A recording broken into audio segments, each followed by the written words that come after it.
حسینیت حسینیت یزیدیت یزیدیت آواز بلند صلوات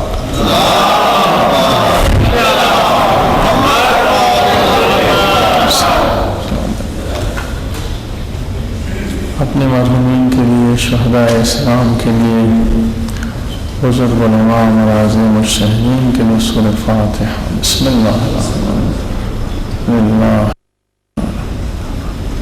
الرحیم ایاک نعبد و ایاک نستعین صراط الذین انعمت علیہم غیر المغضوب علیہم اللہ الصمد ولم يكن له كفوا احد والله احد ولم يولد صلوات محمد وعلى محمد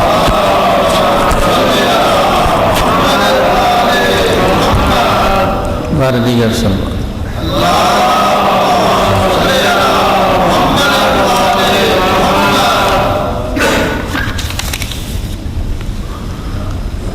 بسم اللہ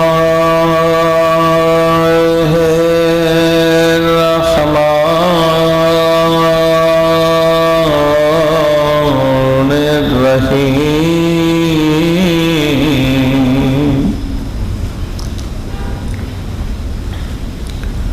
الحمد للہ رب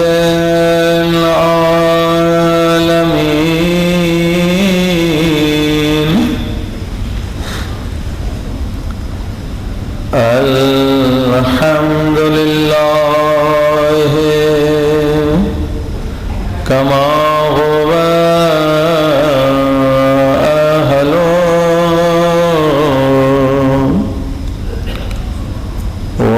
والصلاة والسلام علی سید المرسلین وخاتم النبیین ابی القاسم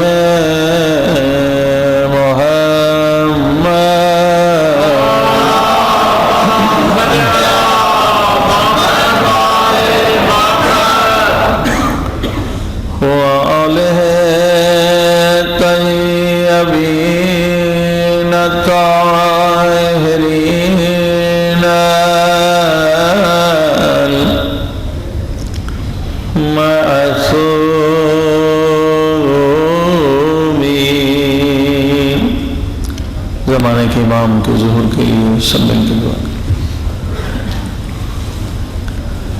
الہی عظم البلاء وبرح الخفاء وانكشف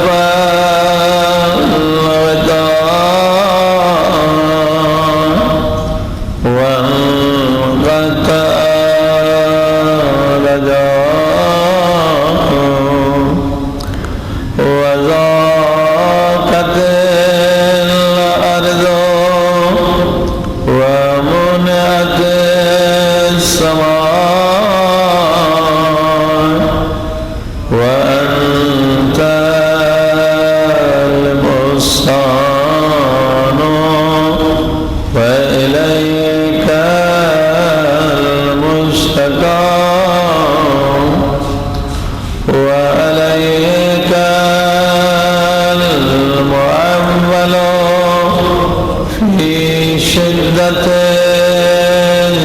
والرخاء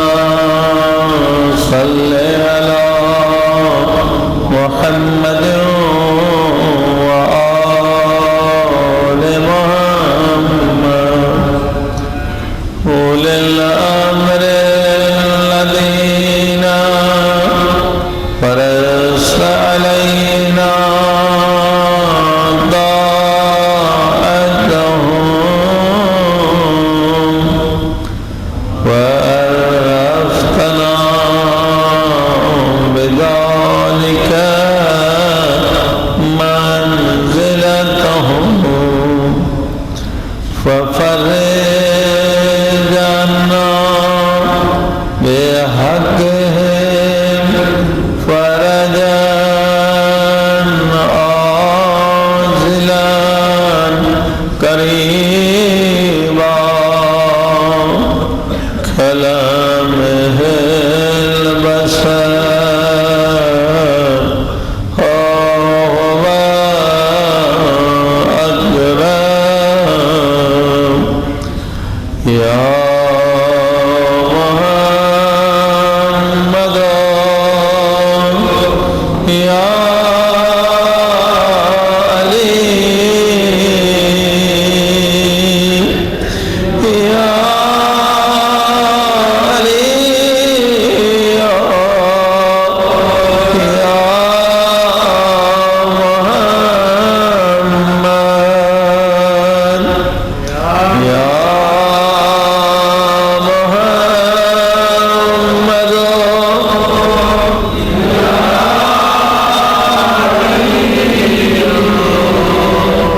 يا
وتعالى في كتابه المجيد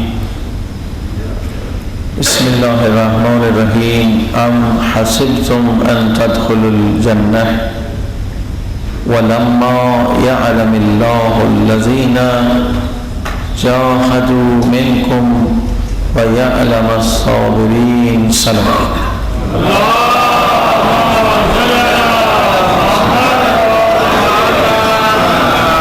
والسمعين اللہ سبحانہ و تعالی کا ارشاد ہو رہا ہے کہ مسلمانوں کیا تم نے یہ سوچ رکھا ہے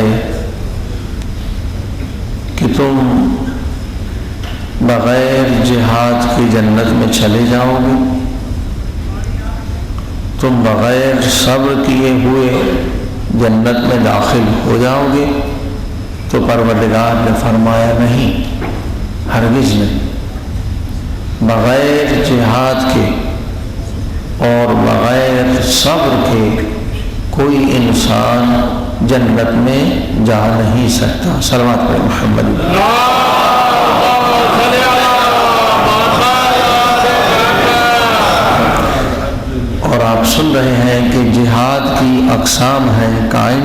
قسمیں ہیں.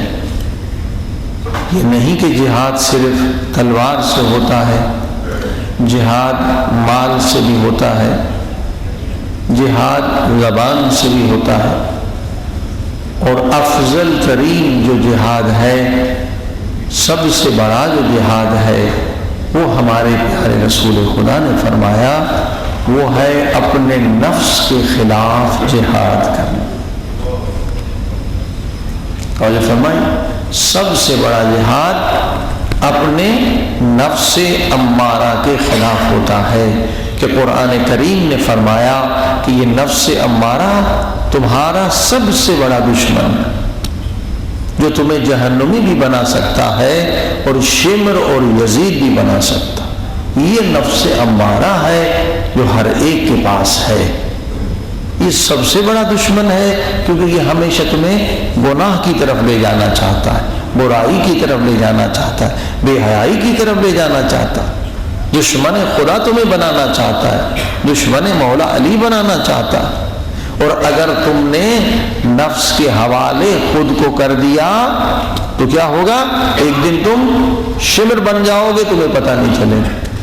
یہی ابن ملجم جو مولا علی کا قاتل بنا، کیوں قاتل بنا؟ کہ خود کو نفس کے حوالے کر دیا. حالانکہ جب مولا کی اس نے بیعت کی تو مولا نے اسے سمجھایا کہ اس نفس پرستی کو چھوڑ دو ورنہ تم میرے قاتل بنو گے. صلوات پر محمد.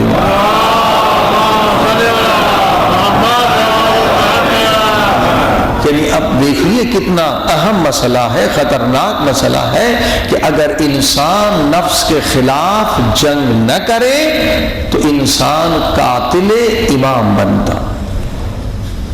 یہ جنگ واجب ہے، یہ جہاد ہر ایک پہ واجب ہے کہ اگر ہم بالکل خود کو نفس کے حوالے کر دیں، سینما لے گیا چلے جا رہے ہیں، جوا خانے لے جا رہا ہے چلے جا رہے ہیں، ڈش پہ فلمیں دکھا رہا ہے دیکھ رہے ہیں، حرام کھلا رہا ہے کھا رہے ہیں، آہستہ آہستہ پتہ نہیں چلے گا انسان نہیں رہے گا، بلکہ فرعون بن جائے گا، یزید بن جائے گا، شمر بن جائے گا، اور پھر اس منزل سے واپس آنا بھی بہت مشکل ہے. صلوات پر محمد.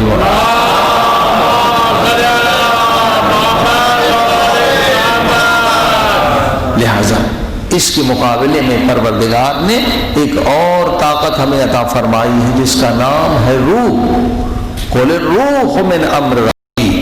روح جو ہے امر پروردگار ہے. یہ روح ہے جو ہمیں عبادت کا حکم دیتا ہے، یہ روح ہے جو ہمیں نیک کام کرنے کی ترغیب دیتا ہے. یہ دونوں ہمارے اندر موجود ہیں. اب ہماری مرضی ہم روح کی بات مانیں، ہماری مرضی ہم نفس امارہ کی بات مانیں. صلوات پر محمد وعلیہ.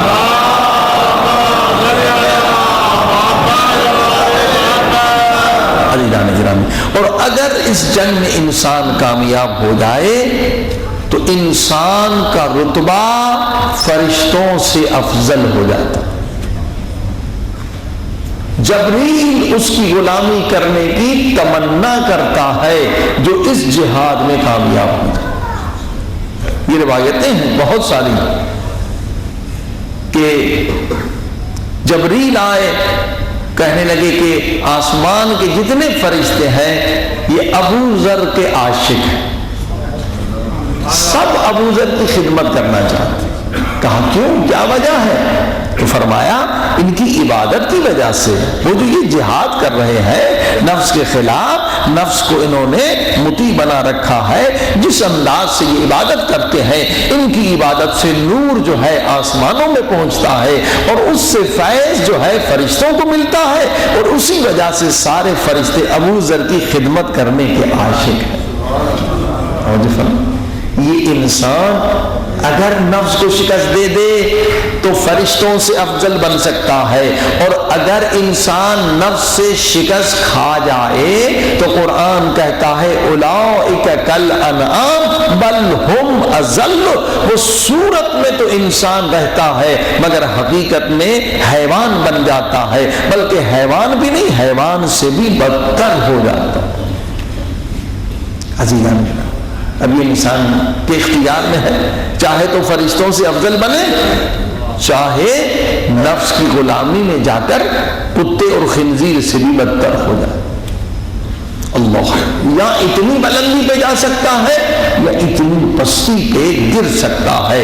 یہ ہے جہاد اکبر. اور انسان کے اتنے بلند مقامات ہیں کہ انسان بیچارہ اصلاً اپنی اس فضیلت کی طرف متوجہ ہی نہیں ہے کہ اللہ نے اسے کیا کا سرمایہ دیا ہے, کیا کیا دولت دی ہے. بہت سارے لوگ تو مرتے مر جاتے ہیں مگر اس خزانے سے بے خبر رہتے ہیں جو اللہ نے خود ان کے وجود میں عطا کیا. لوگ درہم دینار ڈالر کے خزانوں کے پیچھے ہیں مگر اس خزانے سے واقف ہیں جو پروردگار نے مفت میں انہیں عطا کیا ہے. صلوات پڑھیں محمد وعلی.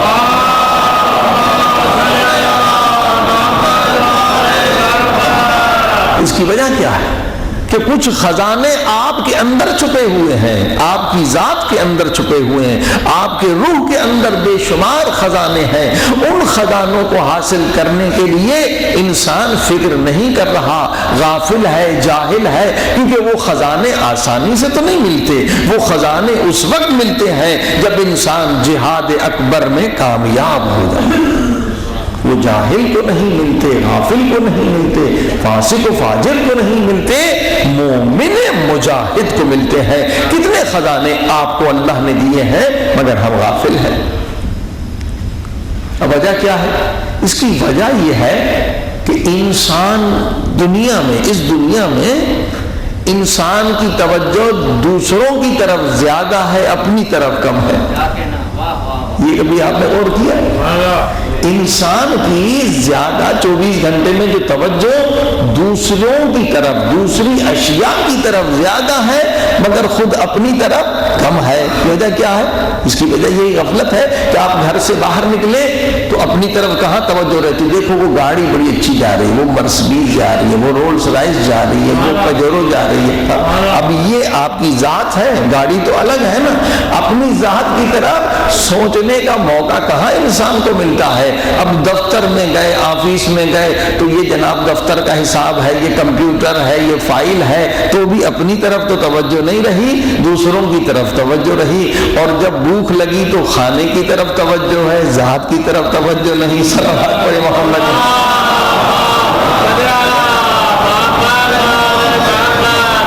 24 گھنٹے میں آپ سوچئے کہ اپنی ذات کی طرف آپ کتنی توجہ دیتے ہیں. اکثر 90% ہماری توجہ کس کی طرف ہے؟ دوسروں کی طرف ہے. دیکھو اس کے ہاں کالک لگا ہوا ہے, خود لگا ہوا ہے تو پتہ نہیں جب تک آئینہ نہ دیکھیں. صلوات پڑھیں محمد.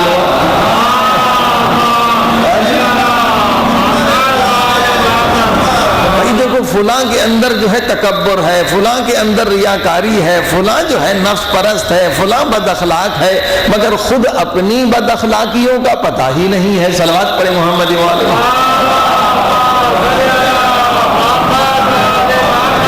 یہ ہے سب سے بڑی مصیبت کہ انسان کی توجہ اپنی ذات کی طرف بہت کم ہے, دوسروں کی طرف زیادہ ہے. یہ لاؤڈ اسپیکر ہے, یہ ممبر ہے, یہ کپڑا ریشمی ہے, یہ موبائل ہے, ہر ایک کی طرف توجہ ہے مگر اپنی ذات کی طرف ہماری توجہ بہت کم ہے. اور یہ توجہ اپنی ذات کی طرف کب ہوتی ہے؟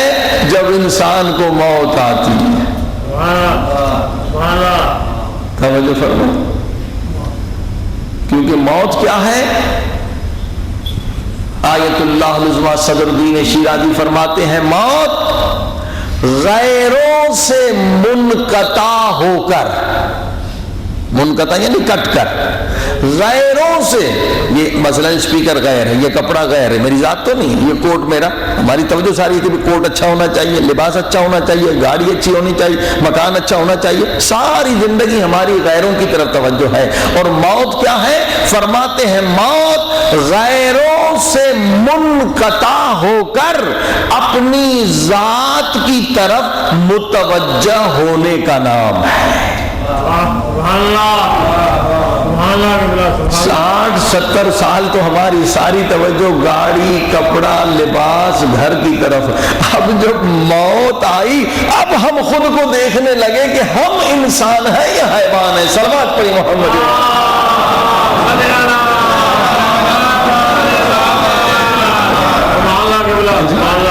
اب تو دیر ہو گئی، اب تو کام ہو چکا ہے، اب تو مر گئے۔ اور اللہ کے رسول بھی یہ فرماتے ہیں، اسی فلسفی جملے کو آسان کر کے اللہ کے رسول نے فرمایا کہ دنیا میں لوگ جب تک جی رہے ہیں تب تک سو رہے ہیں۔ اکثریت کی بات، اکثر لوگ خواب غفلت میں ہے، سو رہے ہیں یعنی کیا؟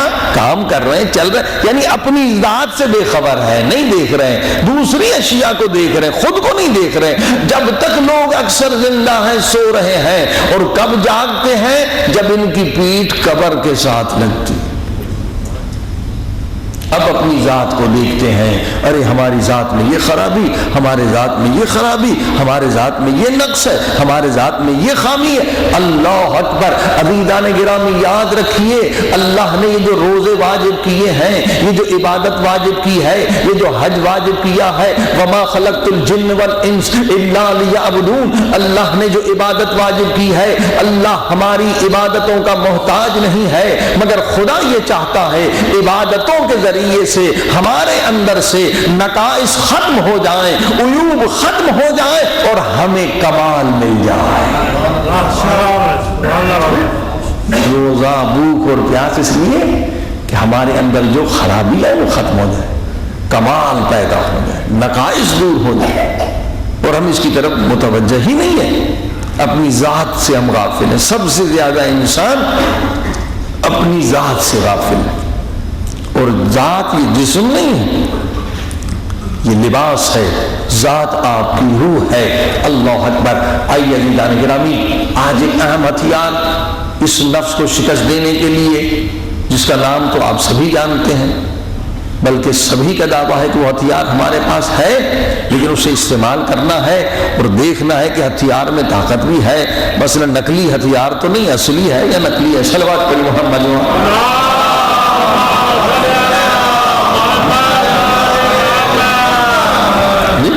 جب میدان میں جب تک کہ ہتھیار کو استعمال نہ کیا جائے تو پتہ نہیں چلتا کام کرتا بھی ہے یا نہیں، دشمن کو مارتا بھی ہے یا نہیں۔ اور یہ دشمن سب سے بڑا دشمن ہے جو ہمیں جہنمی بنا سکتا ہے، دشمن خدا بنا سکتا ہے، دشمن نبی بنا سکتا ہے۔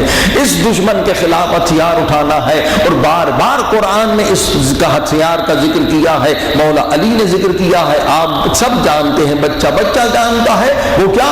یا ایھا الذین آمنوا آمنوا باللہ، اے صاحبان ایمان، اے ایمان کے دعویٰ کرنے والوں، حقیقی ایمان حاصل کر لو۔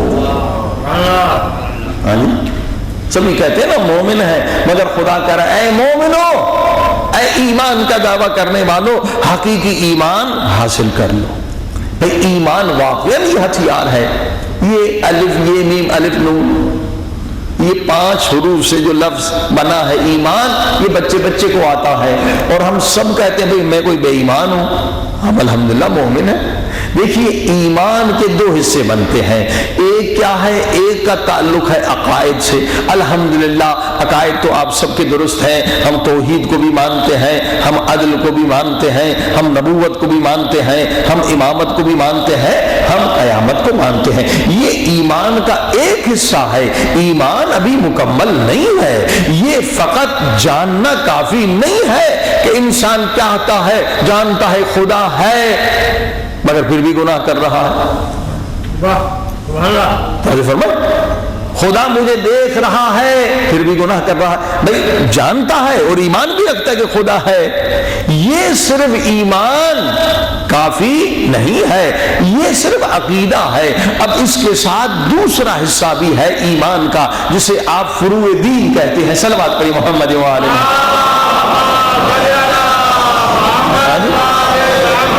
دین کے 2 حصے ہو گئے، ایمان کے بھی اسی طرح سے 2 حصے، ایک اصول دین، ایک فروع دین۔ عزیزان گرامی عقیدہ ہے خدا پر، نبوت پر، عدل پر، امامت پر، قیامت پر، سب ٹھیک ہے، یہ ہے عقائد۔ اور دوسری چیز کیا ہے ایمان کی؟ وہ عمل میں پتہ چلتا ہے کہ یہ انسان مومن ہے یا نہیں۔ جیسے آیت میں نے اشارہ کیا کہ اللہ کہہ رہا ہے کہ جنگ احد جو ہے میری مرضی سے ہوئی ہے، تاکہ جنگ احد میں پتہ چلے کہ مومن کون ہے۔ جو نبی کا ساتھ دے رہا ہے وہ مومن ہے، جو چھوڑ کے بھاگ رہا ہے وہ بے ایمان ہے، مومن نہیں۔ صلوات پڑھی محمد و آلہ۔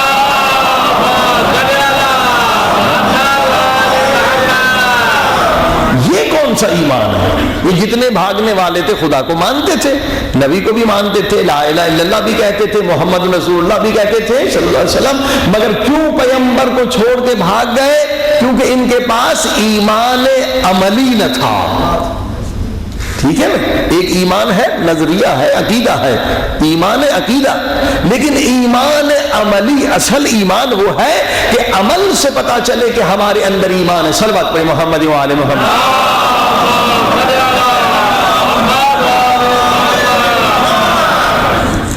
اب کیسے پتا چلے کہ ہمارے اندر عملی ایمان ہے یا نہیں ہے؟ اب ایمان کو بہت آسان کر، واقعی ایمان کے بارے میں بہت غلط فہمیاں۔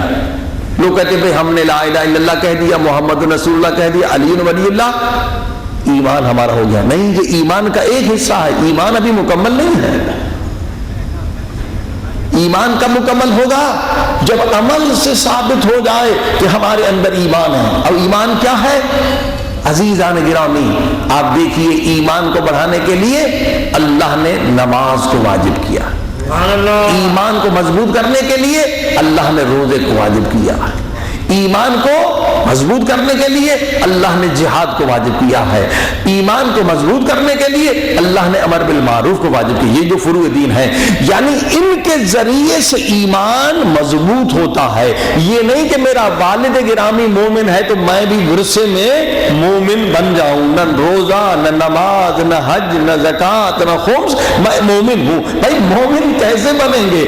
ایمان ورثے میں نہیں ملتا، بلکہ ایمان تکرار عمل صالح کا نتیجہ۔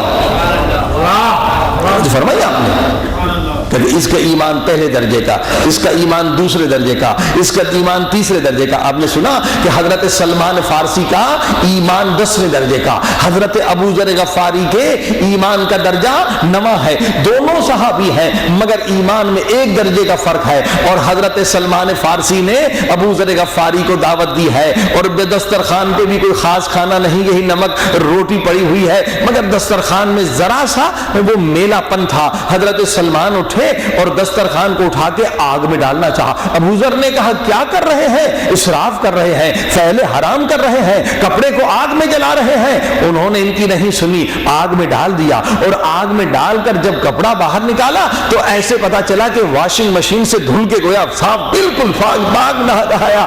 ابو ذر حیران ہے کہ آپ نے یہ کیا کرامت دکھائی کہ یہ کپڑا اس کا کام جلنا ہے، آگ کا کام جلانا ہے، آپ نے کپڑا آگ میں ڈال دیا اور باہر نکال دیا، کپڑا دھل کے صاف ہو گیا۔ سلمان نے کہا کہ ابو ذر یہ کپڑا کیسے جل سکتا ہے؟ اس کو جناب زہرا سلام اللہ علیہا کے ہاتھ چھو چکے ہیں۔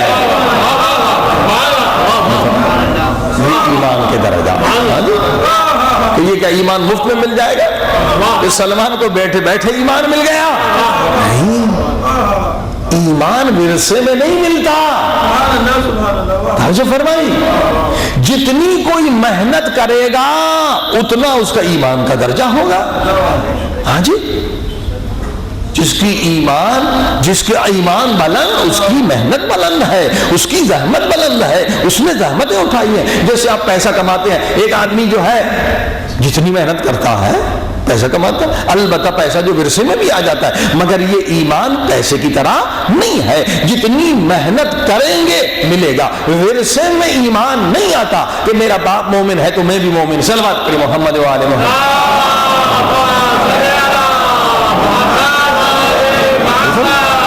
آپ نے دیکھا کہ یہ فروع دین پر جتنا آپ عمل کریں گے اتنا آپ کا ایمان مضبوط ہوتا جائے۔ کیوں؟ وجہ کیا؟ ایمان کی اصل تعریف، آسان تعریف کے بچے کر جائیں، کیونکہ عربی کا لفظ ہے۔ اس کے دو حصے، ایک کا تعلق عقائد سے ہے کہ بھائی اصول دین کو ہم نے مانا کہ 5 ہے، اب اس کا باقی تعلق یہ اصل جو ایمان عملی پریکٹیکلی کہ میدان میں امام کو چھوڑ کے نہ بھاگے، میدان میں نبی کو چھوڑ کے نہ بھاگے، ہاں امام کی اطاعت کرے، نبی کی اطاعت کرے۔ یہ کب جوہر پیدا ہوگا؟ جب بار بار عمل کرے گا، بار بار عمل کرے گا۔ کیوں؟ ایمان کیا ہے؟ اصل ایمان ہے ارادے کی طاقت کو بڑھانا۔ فرمایا ایمان کیا ہے؟ ارادے کی طاقت کو بڑھانا۔ اسے ایمان کہتے ہیں۔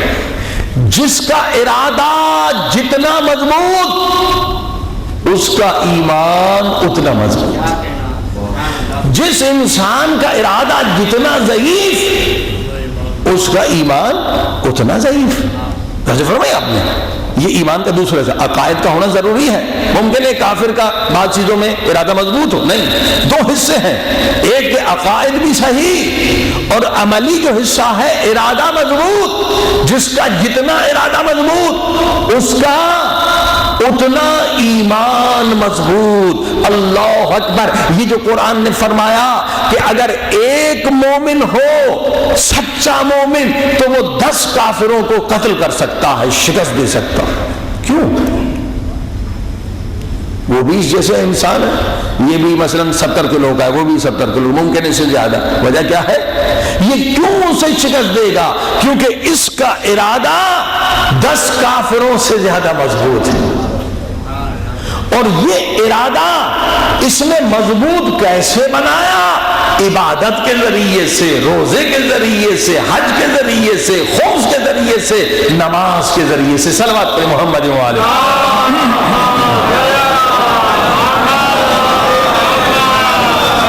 اگر تم 10 مومن ہو 100 کو شکست دے سکتے ہو، اگر تم 100 ہو 1000 کو شکست دے سکتے ہو۔ یہ سب کیا ہے؟ یہ ارادے کی طاقت ہے۔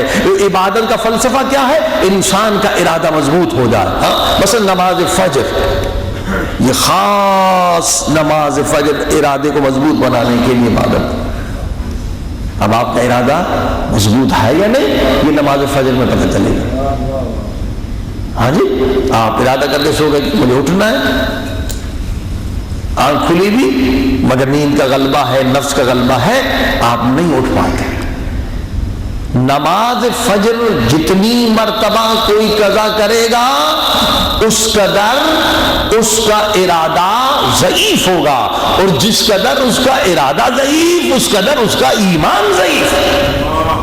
یعنی وہ یہ نہ کہ میں مومن ہوں، وہ بے ایمان ہے کیونکہ اس کا ارادہ ضعیف ہے۔ وہ امام کی مدد کرنے میں بھی اتنا ضعیف۔ امام زمانہ اگر آئیں گے تو نماز فجر قضا کرنے والا امام کی نصرت کرنے میں اتنا ہی ضعیف ہوگا جتنا نماز فجر قضا کرنے میں کا ضعیف ہے۔ صلوات پر محمد۔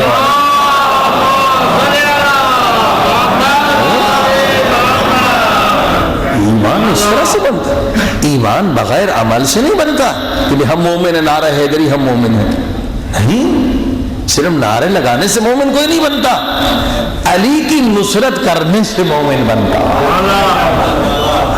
مولا کی مدد کرنے، مولا کے قدموں پہ قربان ہونے سے مومن بنتا ہے۔ اور اس کے لیے چاہیے ارادہ مضبوط، جو مولا علی نے کہا کہ مومن عمل صالح کے ذریعے سے اپنے ارادے کو اتنا مضبوط بنا دیتا ہے کہ پہاڑ اپنی جگہ سے ہٹ سکتے ہیں مگر مومن اپنی جگہ سے ہٹ نہیں سکتے۔ یہ کیا؟ یعنی پہاڑ سے زیادہ مضبوط ہے مومن۔ اور یہ مضبوطی کہاں سے آتی ہے؟ یہ فروع دین کے ذریعے سے آتی ہے، عمل صالح۔ اب نماز فجر ہو گئی، مومن ہے الحمدللہ، مگر نماز تہجد نہیں پڑھتا تو اس کا ارادہ اتنا مضبوط نہیں ہوگا جتنا نماز تہجد پڑھنے والے کا ارادہ مضبوط ہے۔ صلوات پڑھیے محمد والے۔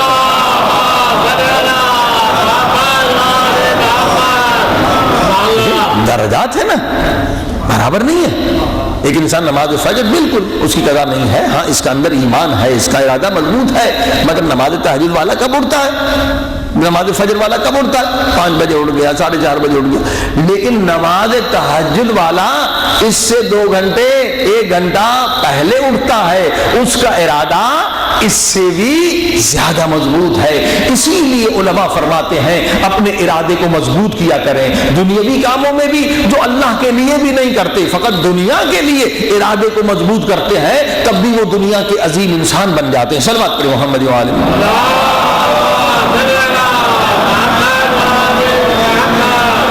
یہ جن لوگوں نے پوری دنیا کو فتح کیا ہے، چاہے کہ دنیا کے لیے، مال کے لیے، قدرت کے لیے، طاقت کے لیے، اللہ کے لیے نہیں، مگر ان کے ارادے بڑے مضبوط تھے۔ ہمیں اللہ کے لیے ارادے کو مضبوط کرنا ہے. انہوں نے دنیا کے لیے مثلا تیمور لنگ آدھی کے قریب آدھی سے زیادہ دنیا اس نے فتح کی تھی. کہتے ہیں سوتا بھی گھوڑے پر تھا مگر گرتا نہیں تھا, اتنا ارادہ مضبوط تھا.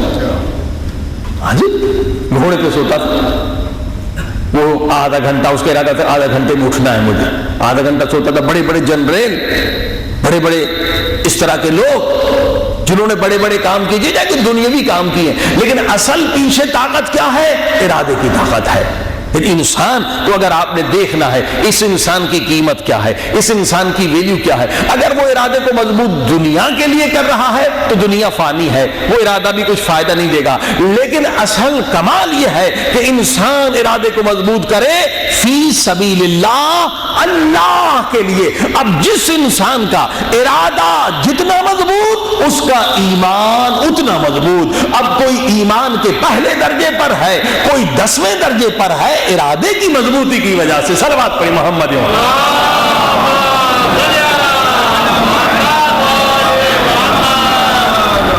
اب یہی ایک تاریخی مثال دیکھ لیں ارادے کی مضبوطی. سلمان فارسی کی عمر بعض روایتوں میں 300 سال بھی بتلاتا ہے. 300 سال, بعض 100 سے تو بہرحال اوپر ہی تھے, اب نہیں معلوم صحیح عمر کیا تھی, مگر عمر جو ہے ان کی 100 سے تجاوز کر چکی تھی, زیادہ تھی. اب دیکھیے ارادہ, کہتے ہیں کہ جسم ضعیف نہیں ہوتا اگر ارادہ مضبوط ہے, اور ارادہ اگر مضبوط نہیں تو جسم بھی ضعیف ہو جاتا ہے. جنگ خندق میں اللہ کے رسول نے بہت سارے لوگوں سے کہا یہ تمہارا حصہ ہے, اتنی خندق کھودنی ہے. اور سلمان فارسی اس بڑھاپے میں یہ بھی گڑھا کھود رہے تھے. اب 100 سال کے بوڑھے, ان کی جب کھدائی دیکھی تو وہ شاندار تھی, اور ان کے مقابلے میں بہت سارے جو بہت طاقتور تھے ان کی کھدائی بہت کم تھی. جہاں سے عمر بن عبد کود کے بھی آیا تھا. توجہ فرمائی آپ نے. اب آپ نے دیکھا یہ ارادے کی مضبوطی ہے, بڑھاپا ہے مگر ارادہ مضبوط ہے. بس عزیزان گرامی, یہ جتنی عبادات ہم کرتے ہیں اس کے پیچھے یہی راز ہے, یہی مقصد ہے. روزہ کیا ہے؟ ارادے کو مضبوط کرتا ہے. اب بعض لوگوں کا روزہ بہت بلند ہے تو ان کا ارادہ اتنا مضبوط ہوتا ہے. بعض لوگ صرف پیٹ پر کنٹرول کرتے ہیں. نہیں, صرف پیٹ پر کنٹرول نہیں کرنا. گزشتہ سال میں نے روزے کی 3 اقسام بتلائی تھی کہ ایک روزہ عام ہے, ایک روزہ خاص ہے, ایک روزہ خاص الخاص ہے. کچھ لوگ روزے میں 7 اعضاء پہ کنٹرول کرتے ہیں. زبان سے غیبت نہیں کرنی, آنکھ سے گناہ نہیں کرنا, ہاتھ سے ظلم نہیں کرنا, پاؤں حرام کی طرف نہیں جانا, ہاں کان سے میوزک نہیں سننا. یہ دوسرے ٹائپ کا روزہ ہے. ظاہر ہے کہ اس کا درجہ اور زیادہ ہے کیونکہ اس کا ارادہ اور زیادہ مضبوط ہے. ایک صرف پیٹ پہ کنٹرول کر رہا ہے, دوسرا روزے دار 7 اعضاء پہ کنٹرول کر رہا ہے. اب اس کا ارادہ مضبوط ہے تو ایمان بھی مضبوط ہے. تیسرا روزہ اس سے بھی بلند ہے کہ نہیں, روزے کی حالت میں ایک لمحے کے لیے خدا کے ذکر سے غافل مجھے نہیں رہنا. صلوات پڑھیں محمد.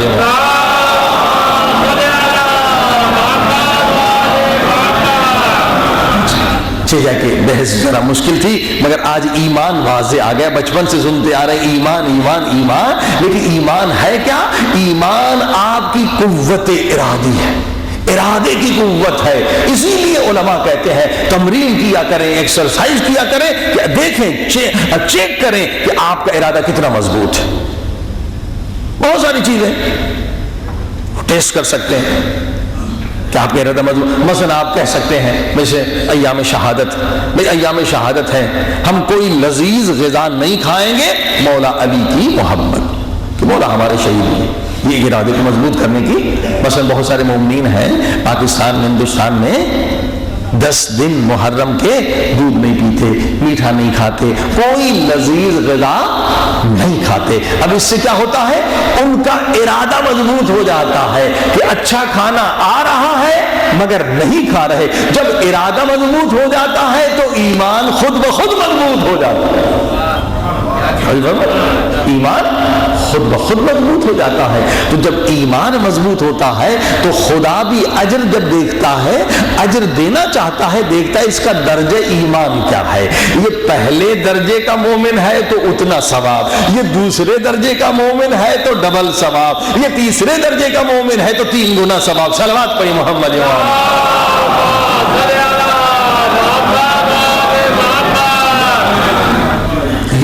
ارادے کو مضبوط کرنے کی عادت بچپن میں بچوں کو ڈالیے۔ مثلا آپ تھکے ہوئے، ٹھیک ہے، آپ نے گھڑی فکس کر دی کہ 2 گھنٹے کے بعد اٹھنا ہے، دیکھیں اٹھ سکتے ہیں، ارادہ مضبوط ہے، کیونکہ اصل یہی ہے ارادہ مضبوط ہو گیا تو ایمان خود بخود مضبوط ہو جاتا ہے، ارادہ ضعیف ہو گیا تو ایمان بھی ضعیف۔ صلوات پہ محمد وعلیہ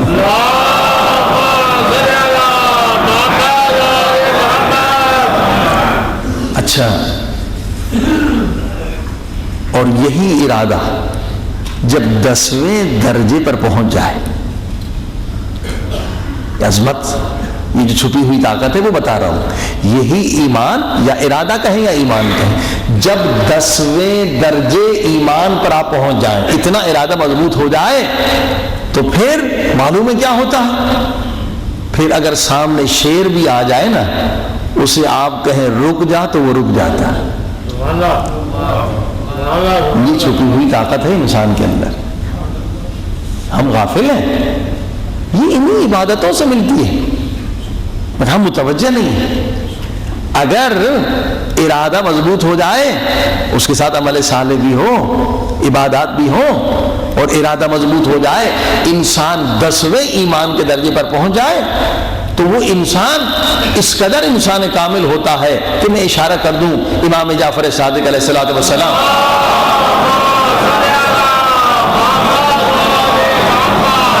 کہ صحابی ہیں، نام ہے حضرت جابر جعفی، اور اس درجہ ایمان پر ہے، آخری درجہ ایمان پر، کوفے میں ہے۔ ایک مومن ملے، سلام علیکم، سلام، کیا حال ہے؟ مومن بہت غمگین تھا۔ بھائی کیا ہوا، کیوں مومن غمگین ہو تم؟ کہا پہلے میرا بہت اچھا بیپار تھا، تجارت تھی، میں تاجر تھا، سب نقصان ہو گیا، اور 2 سال 3 سال ہو گئے میں حج پہ نہ جا سکا، اور ان نعمتوں سے محروم، اپنے مولا کی زیارت سے محروم، دل اسی لیے غمگین ہے کہ پیسہ ہوتا تو مدینے میں جاتا، اپنے مولا کی زیارت کرتا، مولا کے ہاتھوں کو چومتا، بس مولا کی زیارت چاہتا۔ کہا اپنا ہاتھ مجھے میرے ہاتھ میں دے دے، دے دو ہاتھ۔ کہا اب اپنی آنکھوں کو بند کر دو۔ وہ حیران تھے کیا کرنے والے، جابر مشہور صحابی ہیں، انہوں نے آنکھوں کو بند کر لیا، بس ایک لمحہ، کہا اب آنکھیں کھولو۔ اب جو آنکھیں کھولی تو کیا دیکھا کہ مدینے کی گلی میں کھڑا ہوں، مدینے کی گلی میں کھڑا ہوں، اور اسی محلے میں کھڑا ہوں جس محلے میں امام جعفر صادق علیہ السلام کا گھر ہے۔ اب اس زمانے میں جب جہاز بھی نہیں تھے، کوئی انسان سوچ نہیں سکتا کہ ایک لمحے میں کوفے سے مدینے میں آ سکتا، یہ ڈر گیا کہ یہ جابر نے کوئی مجھ پہ جادو وادو تو نہیں پڑا، کہاں مدینہ اور کہاں کوفہ، ایک لمحے میں یہاں کیسے پہنچ گیا؟ ادھر دیکھ رہا ہے کہ سامنے امام کا گھر ہے، ادھر دیکھ رہے ہیں گلی وہی ہے، دروازہ وہی ہے، لوگ آ رہے ہیں جا رہے ہیں، سب مدینے کے لوگ۔ اب ذہن میں سوچا اس نے کہ کہیں سے کوئی کیل مل جائے تو دیوار میں ٹھونک دوں گا، پھر جب پیسے ہوئے تو آؤں گا، دیکھوں گا کہ کیلا لگا ہوا ہے یا نہیں لگا ہوا، یہ خواب دیکھ رہا ہوں یا جاگ رہا ہوں۔ جب اس نے یہ سوچا تو جابر نے کہا کیلا لگانا ہے، یہ کیلا بھی ٹھونک کے دیکھ لیں، اس کا خیال بھی پڑھ لیا کہ کیل لگانا، یہ کیلا لے لو دیوار میں لگا کے دیں گے۔ یہ اور خوف زدہ ہو گئے، جابر تو میرے خیال کو بھی پڑھ رہے ہیں۔ اب دونوں خدمت امام میں حاضر ہوئے۔ اب امام نے جابر کو نزدیک بلایا، تو جابر خاص صحابی میں سے تھے۔ صحابی جتنے بھی اہل بیت کے 2 قسمیں، ایک عام صحابی، ایک خاص صحابی۔ وہ خاص صحابی کو جو علم دیا جاتا تھا وہ عام صحابی کو نہیں ملتا تھا۔ اب امام کان میں انہیں کچھ بتا رہے ہیں اور یہ کان میں کچھ کہہ رہے ہیں، مگر یہ مومن کہہ رہے ہیں کہ میرے تو پسینے چھوٹ رہے ہیں کہ میں کہاں آ گیا اور کیسے آ گیا۔ امام نے کہا اس کی حالت خراب ہے، پہلے اسے واپس پہنچا کے آ جا۔ صلوات پڑھے محمد وعلہ۔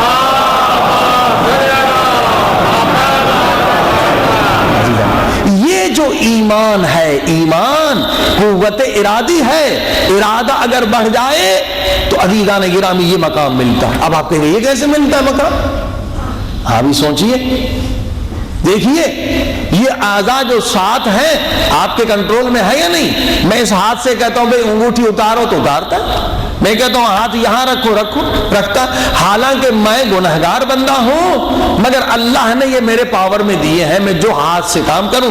میں نے آنکھ سے کہا کہ ادھر دیکھ، آنکھ ادھر دیکھ رہی ہے، میں کہہ رہا ہوں نیچے دیکھ، آپ بھی یہی کر سکتے ہیں، یہ کوئی کمال نہیں ہے۔ یہ 7 اعضاء آپ کے ارادے کے تابع ہے یا نہیں؟ ہے نا بھائی؟ جبکہ ہم گنہگار ہیں، حتیٰ کہ ہم ان سے برا کام لینا چاہتے ہیں تب بھی بیچارے کرتے ہیں، راضی تو نہیں ہوتے دل میں۔ وہ تو قیامت کے دن اپنا غصہ دکھائیں گے، لیکن اب تو کرتے ہیں نا۔ ہم نے کہا ہاتھ سے کہ برا کام کرو، ہاتھ نے کیا۔ ہم نے زبان سے کہا غیبت کرو، تب بھی اس نے غیبت کی۔ جو ہم کہتے ہیں یہ بیچارے ہمارے کنٹرول میں ہے، ہمارے کی یعنی ارادے کے کنٹرول میں ہے نا۔ ہم نے کہا بھائی حرام سنو، یہ کان بیچارے سننے پہ مجبور ہے، کبھی انہوں نے انکار کیا نہیں کیا۔ جبکہ ہم ہیں گنہگار، خدا کی مخالفت میں ہم ان اعضاء کو استعمال کرتے ہیں، پھر بھی یہ ہماری بات مانتے ہیں، ہماری اطاعت کرتے ہیں۔ یاد رکھیں جب انسان اپنے ارادے کو مضبوط بنا لے، اللہ کی رضا میں اتنا مضبوط بنا لے کہ انسان کا ارادہ خدا کے ارادے کے تابع ہو جائے، کہ انسان وہی چاہے جو خدا چاہے۔ جیسے سلمان وہی چاہتا تھا جو خدا چاہتا تھا اور مولا علی چاہتا تھا۔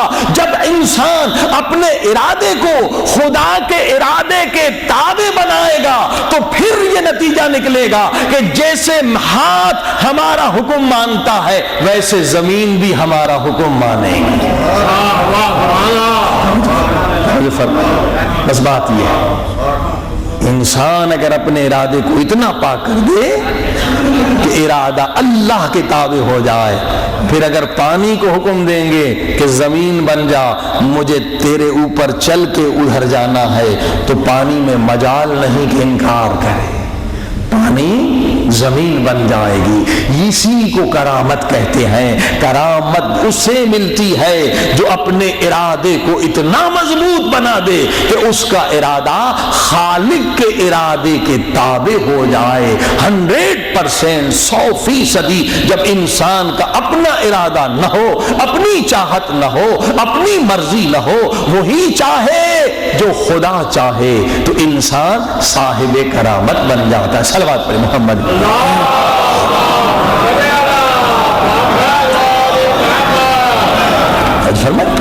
یہ ساری چیزیں ایمان میں ہیں، سارا ایمان ارادے کی مضبوطی میں ہے۔ آپ دیکھتے ہیں کہ اولیاء خدا کہتے ہیں، امام خمینی رحمت اللہ علیہ مشہد زیارت کرنے کے لیے جا رہے تھے، بس میں جا رہے تھے اور نماز کو فضیلت کے وقت پہ پڑھنا چاہتے تھے، بس رک گئی، اب پانی نہیں تھا۔ اب کہا کہ امام نے وہی ارادے سے ہاتھ زمین پہ مارا، وہیں سے چشمہ پھوٹ پڑا۔ ایسے اولیاء خدا آج بھی ہیں، یعنی مجال نہیں ہے کہ زمین انکار کرے، مجال نہیں کہ درخت انکار کرے، مجال نہیں پتھر انکار کرے، کیونکہ یہ جانتے ہیں کہ یہ عاشق خدا ہے اور خدا ان کا عاشق ہے۔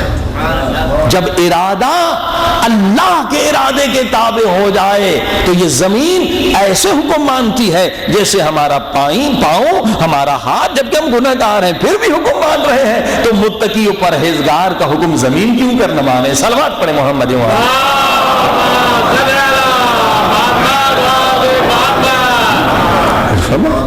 یہ اعضاء کی طرح ساری مخلوقات ہو جاتی ہیں، بس جانے کا یہ دولت ہے ہمارے پاس مگر ہم غافل ہیں۔ یہ دولت ہر درہم دینار ڈالر سے افضل ہے اور وہ بندگی سے ملتی ہے، عبادت سے ملتی ہے، مگر ہماری توجہ اس خزانے کی طرف ہے ہی نہیں، دوسروں کے خزانوں کی طرف ہماری توجہ۔ آئیے آج بہت اہم رات ہے، الحمدللہ مومنین نے بھی تقاضا کیا ہے کہ اسی طرح سے انشاءاللہ 2 شفٹ میں آج بھی اعمال ہوں گے، اور آج کی رات اکثر جو روایات ہیں وہ آج کی رات کے لیے ہیں کہ شب قدر زیادہ آج کی رات کی طرف احتمال ہے. تو آج کی رات 1000 مہینوں سے افضل ہے. یعنی آج کی رات عبادت کریں تو 70 سال کی عبادت کا ثواب، اس سے بھی زیادہ. تو انشاءاللہ ہمت نہ ہاریے گا. پہلے اسی طرح سے 21 کی طرح پہلی شفٹ میں عبادت جو ہوگی انشاءاللہ 8:30 9 بجے تک، اور پھر دوسری شفٹ میں اسی طرح سے آپ تب تک نماز قضا پڑھتے رہیں. تو یہاں جو عربیوں کا پروگرام ختم ہو گیا تو وہی 1:30 2 بجے کے بعد دعائے ابی حمدہ ثمانی شروع کریں گے. یہ اہم ترین دعا ہے، یہ دعائے کمیل سے بھی افضل ہے. واقعاً اس میں بڑے عجیب مفاہیم ہیں، علمی، روحانی، معنوی. امام زین العابدین علیہ السلام کی دعا ہے، وہ انشاءاللہ وہی 1:30 2 بجے شروع کریں گے. اس کے بعد قرآن مجید کے اعمال. ابھی جو ہے آج کی رات کی مناسبت سے جو اعمال ہیں وہ انشاءاللہ کھانے کے بعد شروع کریں گے. تو آج کی رات کو ضائع نہ کرنے دیں. یہ واقعاً ملین بلین ڈالر سے افضل ہے یہ رات. اگر عقیدہ انسان کا ہو یا آنکھوں سے پردے ہٹ جائیں تو یہ آج کی رات جو ہے کروڑہا درہم و دینار سے افضل ہے. یہ ممکن ہے کہ ایک انسان آج کی رات اس عبادت کی وجہ سے جہنم سے نکل کر جنت میں پہنچ جائے. تو یہ دنیا کیا ہے؟ ابدی زندگی ہے. لہذا ہمت کریں کہ جس طرح 21 کو آپ لوگوں نے خوب عبادت کا انجام دی، آج بھی اسی طرح سے پورے اعمال عبادت میں مشغول ہیں. آئیے خدا کی بارگاہ میں چلیں. میرے اللہ آج بھی تو ہمیں توفیق عطا فرما کہ پوری رات ہم عبادت میں. اللہم صلی علی محمد وآل محمد. مل کے سلوات. اللہم صلی علی محمد وآل محمد وعجل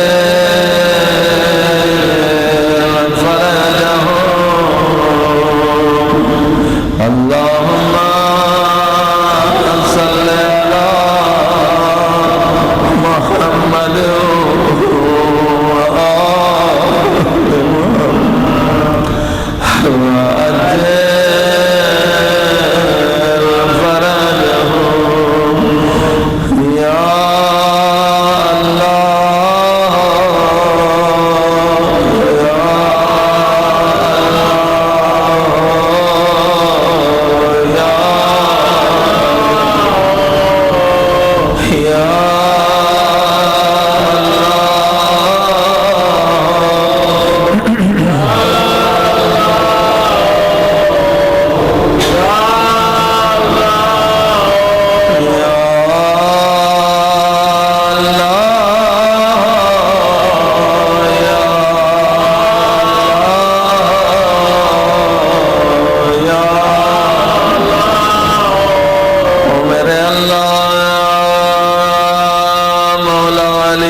گورا گوفا سنسان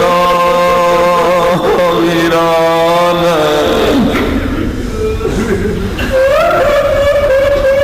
خصوصاً مسجد گوفا کا نور ختم ہو گیا.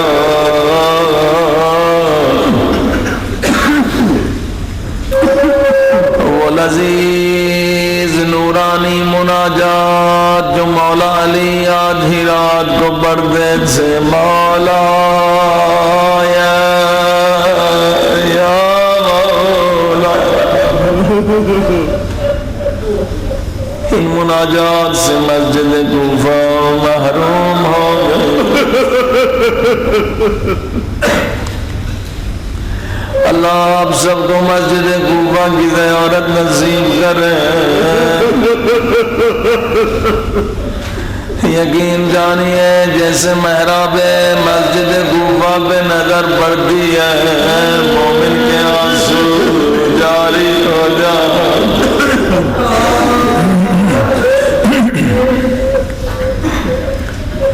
حدیث مولا علی نے بہت ساری وصیتیں کی. آخری بار ادھر دیکھا ادھر دیکھا، فرمایا زینب مجھے عباس نظر نہیں آ رہے، میرا عباس کہاں؟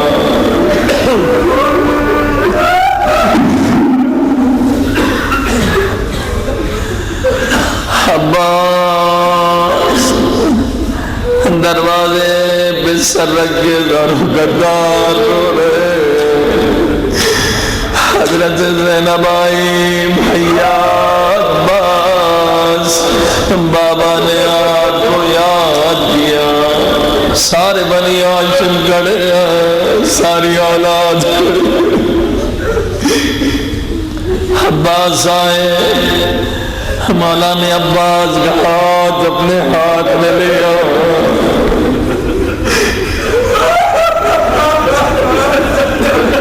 اب یہاں مولا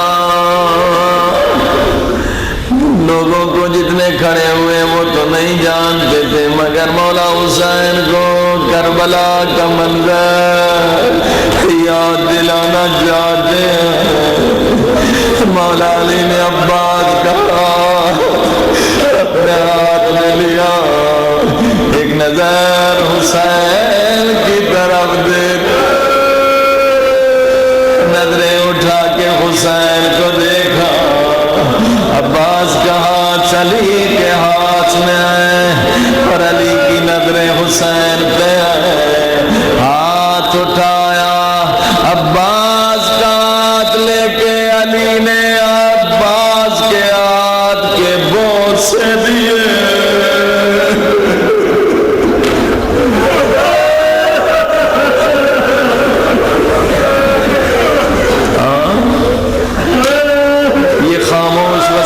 تھی، یہ خاموش اشارہ تھا، حسین آج میں عباس کے صحیح سالم بازو کو چوم رہا، تم کربلا میں عباس کے کٹے ہوئے بازو کو چوم رہا۔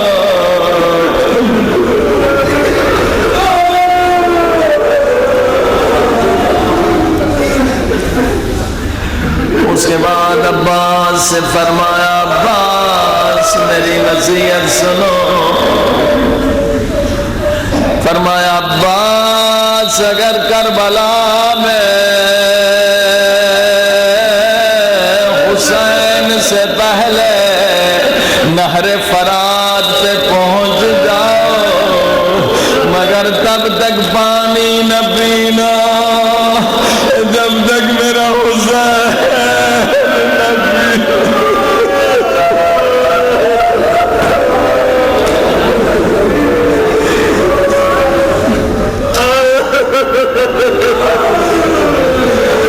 جب تک پانی نہ پینا،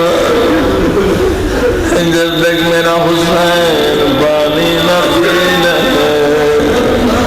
ہاں یہی وفا عباس مشہور ہے، سلو میں پانی لیا مگر پانی نہیں پیا، مشک پانی سے بھرا مگر پانی نہ پیا۔ دنیا نے آج تک نہیں دیکھا کوئی 3 دن کا پیاسا دریا کے کنارے سے واپس پیاسا آئے۔ ابا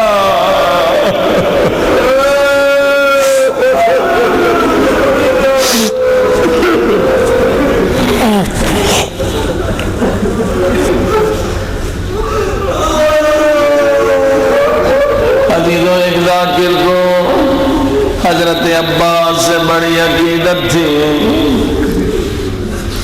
ہر مجلس میں حضرت عباس کے مسائل پڑھا کرتا تھا۔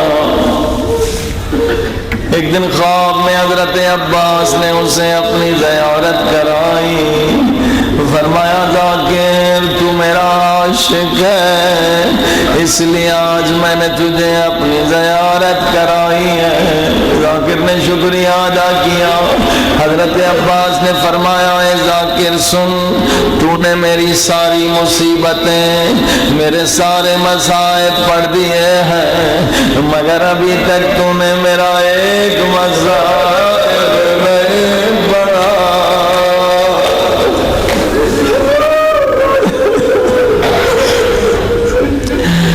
ذاکر ادب سے ہاتھ جوڑ کے کہنے لگا میرے آقا میرے مولا، کتابوں میں جتنے مصائب آپ کے ہیں مجھے زبانی یاد ہیں، لوگ مجھے عباس کا ذاکر کہتے ہیں، وہ کون سا مصائب ہے جو ابھی تک میں نے نہیں پڑھا؟ حضرت عباس نے فرمایا سن اے ذاکر، کربلا میں جتنے شہید گھوڑوں سے گرے ان کے بازو سلامت، جب بھی کوئی سواری سے گرتا ہے اپنے جسم کو ہاتھوں کے ذریعے سے روکتا ہے، مگر میں کربلا میں واحد شہید ہوں، جب میں گھوڑے سے گرا میرے سلامت نہیں تھے، یہ میں جانتا ہوں، میں گھوڑے سے زمین پہ کیسے آیا۔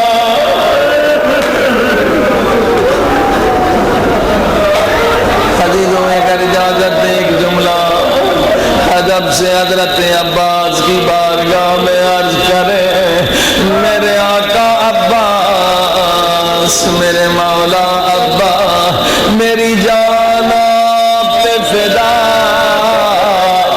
ابو الفضل عباس، مولا یہ سچ ہے جیسے آپ کربلا میں گھوڑے سے زمین پہ آئے، کوئی کربلا کا شہید اس طرح سے گھوڑے سے زمین پہ نہیں آیا، مگر میرے آقا عباس اسی کربلا کے میدان میں 11 محرم کو زینب اونٹ سے ایسے گری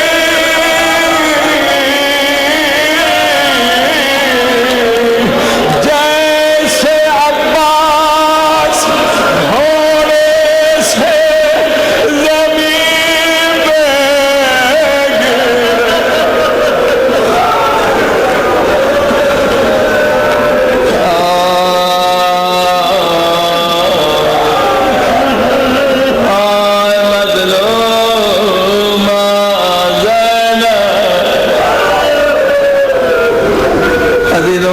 اشارہ سمجھ گئے، لیکن اگر کوئی بچہ مجھ سے پوچھے ذاکر مولانا عباس کے تو بازو نہیں تھے، زینب کے تو بازو موجود تھے، زینب عباس کی طرح اونٹ سے کیسے گری، میں کیا جواب دوں؟ میں کوئی جواب نہیں دیتا، امام زمانہ کا جملہ ہی سناتا ہوں۔ امام زمانہ فرماتے ہیں میرا سلام میری ان دادیوں پہ جن کے دونوں ہاتھ ان کی گردنوں کے پیچھے بندے ہوئے تھے، آئے زینب گری